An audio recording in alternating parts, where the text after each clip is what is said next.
Keraguan publik terhadap penyelenggaraan pemilu 2024 yang bersih masih terus bergema. Tidak hanya dari masyarakat, tapi kecurigaan sesama pasangan calon presiden calon wakil presiden.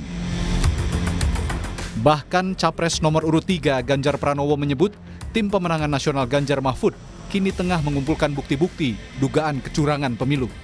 Karena itu akan ada Satgas bentukan TPN Ganjar Mahfud yang khusus untuk mengurusi masalah hukum dan kecurangan dalam pemilu. Ya, timnya sedang bekerja, tapi kita serahkan pada penyelenggara pemilu. Tentu saja dengan situasi seperti ini kita mesti prepare, TPN menyiapkan lembaga yang bisa mengurus hal-hal yang tidak kita inginkan sebagai sebuah bentuk antisipasi.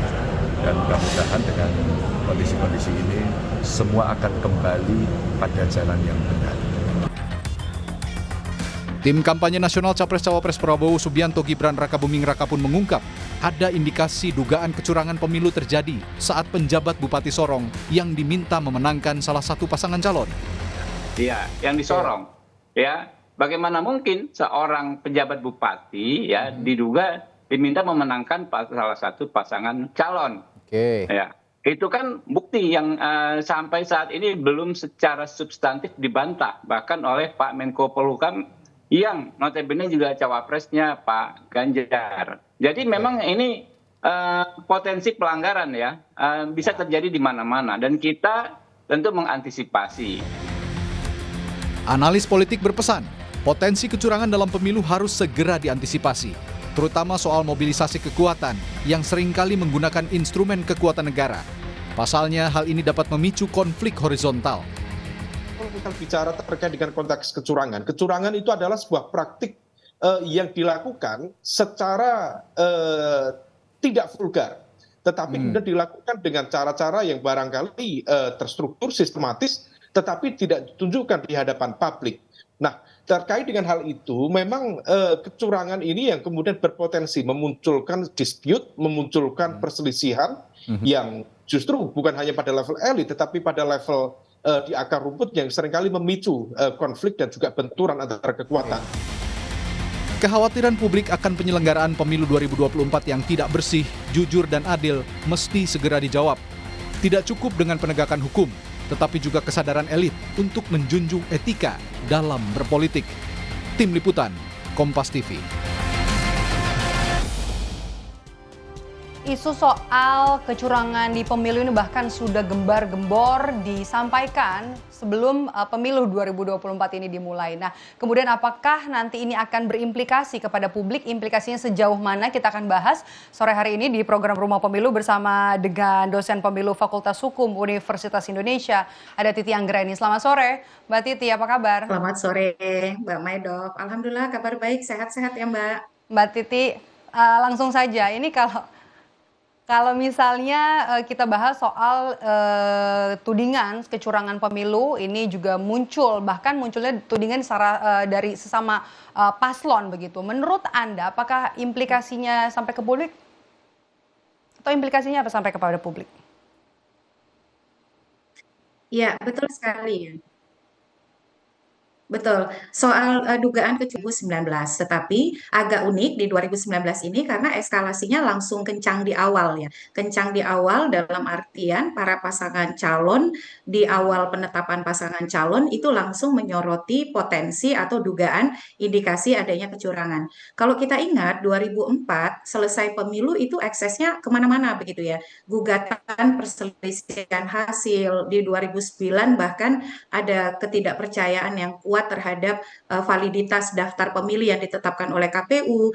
Lalu di 2014-2019 kita juga mengetahui berujung kepada perselisihan hasil di Mahkamah Konstitusi. Nah, satu sisi ini ada hal yang baik ya, karena pengawasan di antara pasangan calon itu diharapkan bisa membuat kompetisi betul-betul berjalan dengan sesuai aturan main. Membawa hal-hal yang dulu praktiknya di ruang gelap itu ke dalam ruang yang terang dan dibongkar gitu ya. Karena para pasangan calon dan partai politik adalah pihak-pihak yang paling punya kapasitas untuk membongkar kecurangan. Mereka punya personel, punya sumber daya, punya anggaran, kekuatan, tenaga. Dan itu yang kadang-kadang tidak bisa dihadirkan oleh publik. Tetapi di saat yang sama, kalau tradisinya bukan mengandalkan data, fakta, tetapi sekedar asumsi, dugaan-dugaan, lalu diikuti dengan laporan-laporan membabi buta, itu eksesnya bisa kepada memburuknya keterbelahan di masyarakat dan kesulitan untuk membangun kepercayaan terhadap proses pemilu. Bahkan eksesnya Mbak Maidov itu bisa sampai ke pasca pemilu. Jadi kalau misalnya tradisi yang dibangun itu yang penting lapor, data fakta bukti belakangan, yang penting misalnya ramenya dulu bahwa terjadi kecurangan, manipulasi, penyimpangan di tengah masyarakat yang betul-betul merasa ada kompetisi yang membelah, mereka kemudian akan terbangun kepercayaan bahwa oh memang pemilunya ini curang. Oleh karena itu pemimpin yang terpilih melalui proses pemilu yang curang, nanti ketika dia memimpin itu akan terus dirongrong begitu ya.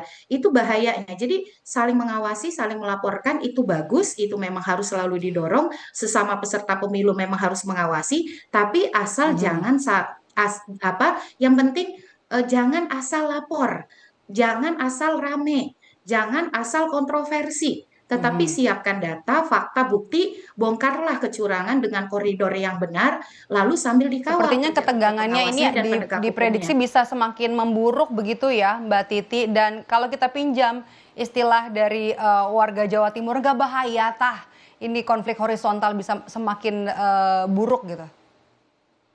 Iya, makanya tadi Mbak Maidov, kalau lapor disertai data, fakta, bukti, kan kalau melapor itu harus ada 2 alat bukti yang cukup begitu. Jangan sekedar modal asumsi.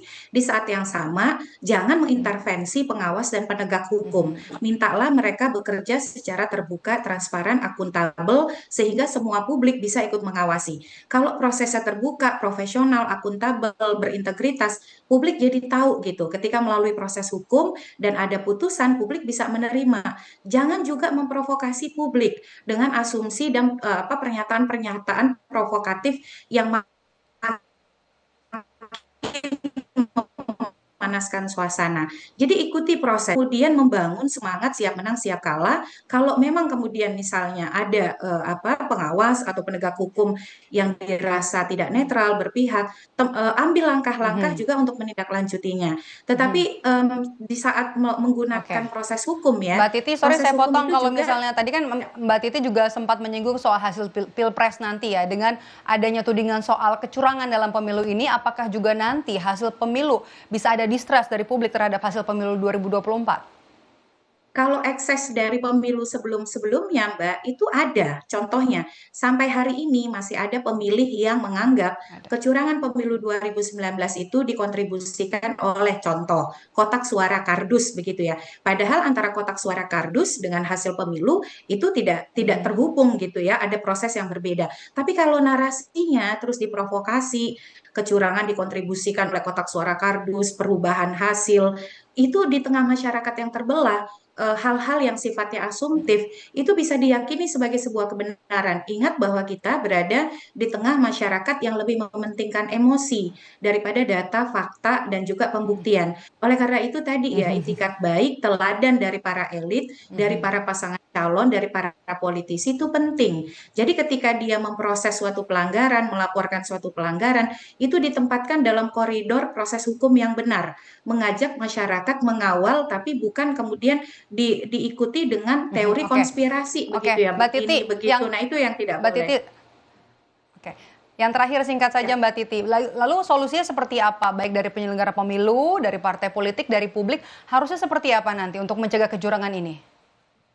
Saya yakin Mbak, ke depan itu akan banjir seperti musim hujan laporan pelanggaran pemilu. Sesama peserta pemilu itu akan saling lapor. Itu pasti akan jadi fenomena yang terjadi di dalam proses pemilu 2024. Oleh karena itu penyelenggara pemilu jangan berpihak. Harus mandiri, tidak boleh kemudian menunjukkan dukungan atau partisan kepada salah satu kelompok.